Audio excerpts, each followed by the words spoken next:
BNP সরকার তো এখনো আসেইনি, সেখান থেকে ভোটে দাঁড়িয়েছে। তারা বিএনপি নিয়ে কেন এত মাতামাতি করতেছে?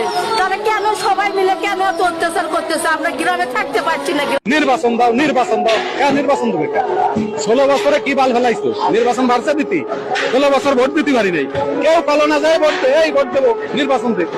এই নরম লোক ইনুস সাহেব এরে পাইয়ে মোড়ে মোড়ে পাই নির্বাচন, নির্বাচন দাও। নির্বাচনে কি হবে?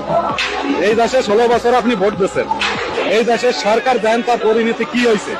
আর ইনুসরে আমরা ভোট দিই নেই, সে রয়েছে ফাউ, সে কি হবে? সে মারি ধরে কি খাবে? সে খাতে তাহলে তাও পেরা তো খাইছে, যে কার বিএনপির লোকেরা গাড়ি নিয়ে আটকায় রাখছে। তারপরে আমাদের হুমকি দেওয়া হয়েছে আমরা যাতে তাদেরকে 2 লাখ টাকা করে প্রত্যেক মাসে চাঁদা দিই। চাঁদা না দিলে আমাদের গাড়ি দেওয়া হবে না, এবং কি আমাদের লাইন নিয়ে সিনিমিনি করবে, আমাদের লাইন আমাদের করে খেতে দিবে না। বিএনপি কথা ওখানে যেরকম বোঝা যায়, এরা তো ক্ষমতার আগেই দেখা যায় যে এরা বাইঙ্গের দুইটা দল করে হালতাছে। আর ক্ষমতা এলে যে কি করবে এটা তো বলতে পারি না আমরা।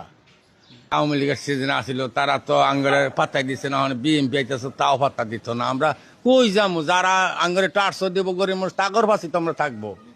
ভাবতে খুবই কষ্ট লাগে, যেই দলটাকে এত ভালোবাসতাম, যেই দলটার জন্য এত ত্যাগ স্বীকার করলাম, মানুষের কথা শুনলাম, অনেক লোকে অনেক ভয়ভীতি দেখাইছে, সেগুলো আমলে না নিয়ে দলের জন্য কাজ করে গেছি, দলের বিপদে পাশে দাঁড়িয়েছি, শেষ অবধি জেল পর্যন্ত খেটেছি।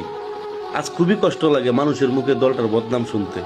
আর এটা হয়েছে নির্দিষ্ট কিছু ব্যক্তির জন্য, নির্দিষ্ট কিছু গোষ্ঠীর জন্য, যারা শুধু স্বার্থের জন্য নিজের প্রয়োজনে দলের সাথে বিশ্বাসঘাতকতা করতেছে। এদেরকে বিপদের সময় কাছে পাওয়া যায় নাই। তারা দূর থেকে বলেছে হ্যাঁ আমরা এটা করি ওইটা করি, কিন্তু কাজের বেলা তাদেরকে কখনোই দেখতে পাই নাই। আজ তাদের জন্য দলটার এত পরিমাণ বদনাম হচ্ছে, খুবই কষ্ট লাগে।